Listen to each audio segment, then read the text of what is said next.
this is Christian, and today we are looking at part two of How Did I Get Here? Mark 14, starting at verse 53. Then Jesus was taken to the high priest's house, where all the chief priests, the elders, and the teachers of the law were gathering. Peter followed from a distance and went into the courtyard of the high priest's house. There he sat down with the guards, keeping himself warm by the fire. Jumping to verse 66. Peter was still down in the courtyard when one of the high priest's servant women came by. When she saw Peter warming himself, she looked straight at him and said, "You too were with Jesus of Nazareth." But he denied it. "I don't know. I don't understand what you're talking about," he answered, and went out into the passageway. Just then a rooster crowed. The servant woman saw him there and began to repeat to the bystanders, "He is one of them." But Peter denied it again. A little while later, the bystanders accused Peter again. "You can't deny that you are one of them, because you too are from Galilee." Then Peter said, "I swear that I am telling the truth. May God punish me if I am not. I do not know the man you are talking about." Just then a rooster crowed a second time, and Peter remembered how Jesus had said to him, "Before the rooster crows 2 times, you will say 3 times that you do not know me." And he broke down and cried. Last week we looked at part one of How Did I Get Here? Part number one being distance.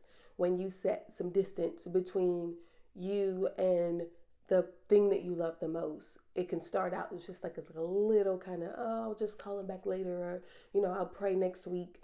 And then all of a sudden there's a big gap. The second thing we talked about was blending in. When you're trying to blend in with the crowd, blend in with people, blend in with whatever the world says, the next stop is generally compromise. And then that's where you find that separation between you and God, and you and your family, and you and the things that you love the most. The third one was evasion. When you get put on blast and you're standing in front of a crowd and everybody's looking at you, what's the first thing that comes out of your mouth? And that's always going to be determined by the people that you put around you. If you've got a group of people that are around you who are pushing you forward, then the thing that comes out of your mouth is going to be, "Yay, yay, God." But when you've been put in a position like Peter, where everybody's putting you on trial, now the first thing that comes out of your mouth may not necessarily be that thing that goes, "I'm gonna go this way," and then you find yourself way off over here. Now, if we're starting back looking at verse 68, looking at verse 67, when she saw Peter warming himself, she looked straight at him and said, "You too were with Jesus of Nazareth." But he denied it. "I don't understand what you're talking about," he answered, and went out into the passageway. Just then a rooster crowed. I think one of the next things that you can see in your life to understand, like, how did I get here? What happened? Where did I go wrong? How did I get here? Is when we're ignoring the red flags that God throws at us. 1 Corinthians 10 verse 13 says, any temptation that you deal with in life, it's going to be something that's normal to people. So basically, there's never going to be something where you're like, "Oh my God, this is crazy. How did this happen?" It's going to be something that we all deal with on a day-to-day basis. But then it also goes on to go, God's never going to let anything be thrown at you that you can't handle, and he's never going to give you a way out. Jesus sat down with Peter, and even at that moment, Peter was like, "I am never going to deny you. Everybody up in here might sell you out, but I will never do it." And Jesus actually details for him exactly what's going to happen. He said, "You're actually going to deny me 3 times before the rooster crows twice." And right here, the rooster crows for the first time. Except at this point, Peter's so enveloped in fear, he misses the red flag. God throws red flags at us all the time. You end up in a relationship where you're just like, "Oh my God, how did I get here?" But there was little things along the way that should have keyed us in. But sometimes fear envelops us so much that we don't pay attention to them, or we choose to ignore the red flags, or we think, it'll change later. And so there's moments where God's like, "Hey, I want to talk to you right now. Come spend some time with me." And it's like, "Oh, yeah, I'll do it later," or "I'm too tired," or God's going, "We need to spend some time together. I need to talk to you about this relationship. We need to talk about this job. We need to talk about where you're going." He's throwing red flags at us. There's people coming up to you going, "Hey, I think maybe you might want to reevaluate this." But sometimes fear envelops us so much that we ignore them. The fear of what it would be like living alone. The fear of what happens if we don't have that financial stability. The fear of what will happen if we don't take this job this time, or this one time, once in a lifetime opportunity. Fear will always cause us to miss those red flags. And those are the points in life where we have to daily check in, going, God, help me to see where you're going today. Help me to hear you, Holy Spirit, in those moments.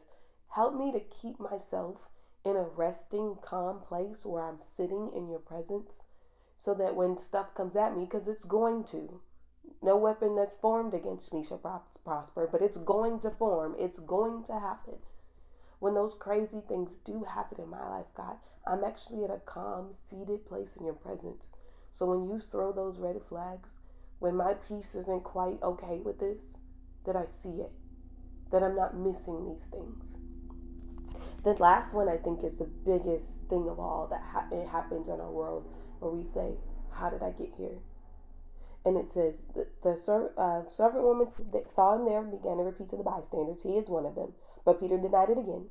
A little while later, the bystanders accused Peter again.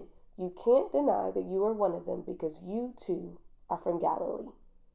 Then Peter said, I swear that I'm telling the truth. May God punish me if I am not. I do not know the man you're talking about. The bystanders at this point have put his identity. They put his identity on trial.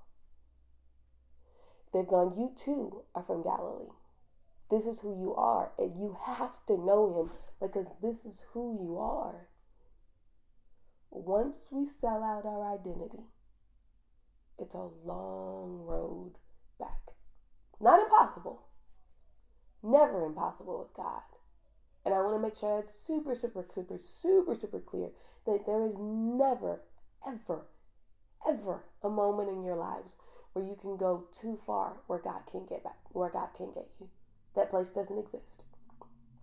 Except at this point, he's now gone, you said this is who I am, and I'm denying who I am. What happens, I think, in our day and age is not so much that we go, I'm not a Christian, but we start to go, I am an accountant, I am a mother, I am a father, I am a spouse, I am a whole bunch of things. And we start to put our identity into everything else, but I am a child of God. It says you too are from Galilee. You have to know him, because it's who you are. Anytime we get to a place where we start to put our identity in anything other than Jesus Christ, it's going to be a rough place.